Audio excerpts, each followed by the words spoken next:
नमस्कार दोस्तों, स्वागत है आपका बोध कथा में।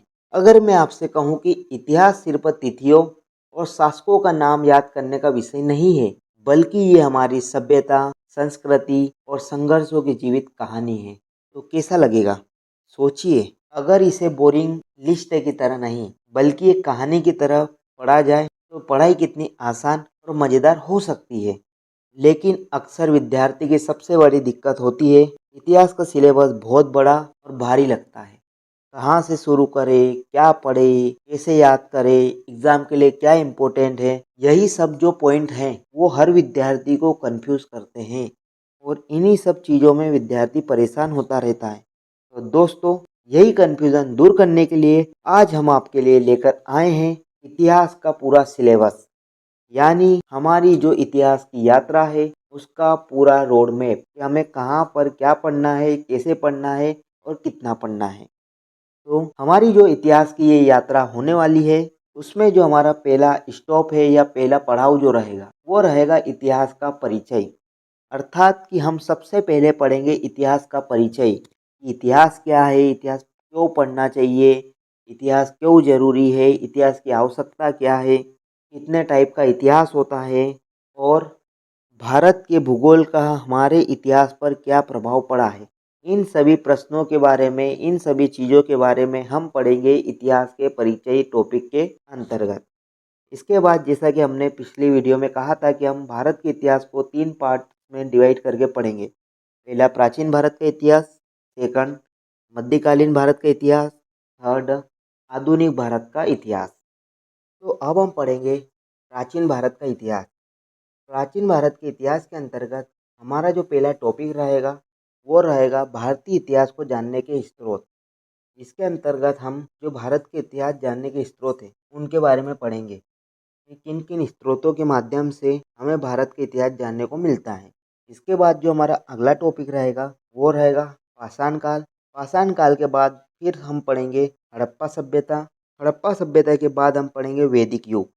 वैदिक युग के बाद हम पढ़ेंगे धार्मिक आंदोलन, जब जैन धर्म, बौद्ध धर्म, इन धर्मों की उत्पत्ति हुई थी। इसके बाद जो हमारा नेक्स्ट टॉपिक रहेगा वो रहेगा महाजनपद युग। महाजनपद युग के बाद हम पढ़ेंगे मगध साम्राज्य। मगध साम्राज्य के बाद हम पढ़ेंगे मौर्य साम्राज्य, जिसमें हम चंद्रगुप्त मौर्य, सम्राट अशोक आदि के बारे में पढ़ेंगे।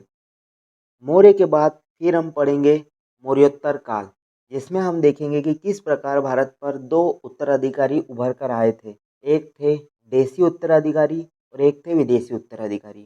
देसी उत्तराधिकारी के अंतर्गत हम शुंग, सातवाहन, कण्व, वाकाटक आदि के बारे में पढ़ेंगे और जो विदेशी उत्तराधिकारी रहेंगे उसमें हम बैक्टेरियन, सिथियन, पार्थियन, कुषाण आदि के बारे में पढ़ेंगे। इन सभी के पढ़ने के बाद हम अगला जो टॉपिक चुनेंगे वो रहेगा हमारा गुप्त काल। गुप्त काल के बाद हम पढ़ेंगे गुप्तोत्तर काल, जिसमें हम कई राजवंशों के बारे में पढ़ेंगे।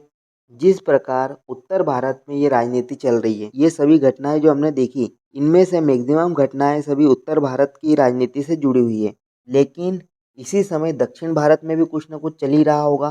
तो इसके बाद जो हम अगला टॉपिक चुनेंगे वो रहेगा दक्षिण भारत से संबंधित, मतलब दक्षिण भारत का भी इतिहास कुछ न कुछ तो रहा ही होगा। हम अगला जो टॉपिक पढ़ेंगे वो रहेगा संगम युग। संगम युग के बाद हम पढ़ेंगे दक्षिण भारत के प्रमुख राजवंश या राज्य। तो जो दक्षिण भारत में प्रमुख राज्य थे हम फिर उनके बारे में पढ़ेंगे। फिर उसके बाद हम पढ़ेंगे उत्तर भारत के प्रमुख राजवंश और फिर राजपूत काल। तो इस तरीके से हमारा पूरा प्राचीन भारत का इतिहास कवर हो जाएगा। हम जब प्राचीन भारत का इतिहास खत्म कर लेंगे उसके बाद हम जाएंगे मध्यकालीन भारत के इतिहास पर। मध्यकालीन भारत के इतिहास की जो हम शुरुआत है वो करेंगे जब भारत पर अरब आक्रमण होने स्टार्ट हुए थे। जब भारत पर विदेशी आक्रमण होना स्टार्ट हुआ था वहाँ से हम शुरू करेंगे भारत का मध्यकालीन इतिहास। इसके बाद जो हम अगला टॉपिक चुनेंगे वो रहेगा हमारा दिल्ली सल्तनत। दिल्ली सल्तनत के अंतर्गत हम दिल्ली सल्तनत की सामाजिक स्थिति, आर्थिक स्थिति, राजनीतिक स्थिति सभी चीज़ों के बारे में अच्छे से चर्चा करेंगे। दिल्ली सल्तनत के बाद जो हमारा नेक्स्ट टॉपिक रहेगा वो रहेगा मुगल साम्राज्य, मुगल काल। इसमें भी हम विभिन्न राजाओं के, विभिन्न शासकों, बादशाहों के बारे में पढ़ेंगे, उस समय का समाज, आर्थिक स्थिति, राजनीतिक स्थिति, सभी चीज़ों के बारे में पढ़ेंगे।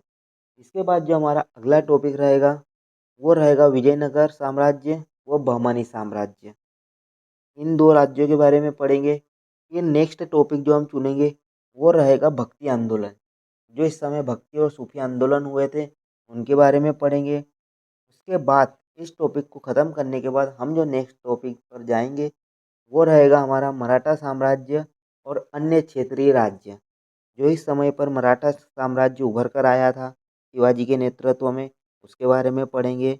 और उसके बाद जो और दूसरे उत्तर भारत में क्षेत्रीय राज्य उभर कर आए थे, जैसे पंजाब में कुछ राज्य थे, कुछ राज्य बनारस के आसपास थे, अयोध्या के अवध के आसपास थे, कुछ राज्य वैसे ही दक्षिण भारत में हुआ करते थे, कुछ राज्य बंगाल तरफ थे। तो इन सभी राज्यों के बारे में पढ़ेंगे। तो इस तरीके से हमारा मध्यकालीन भारत का इतिहास भी पूरा कवर हो जाएगा।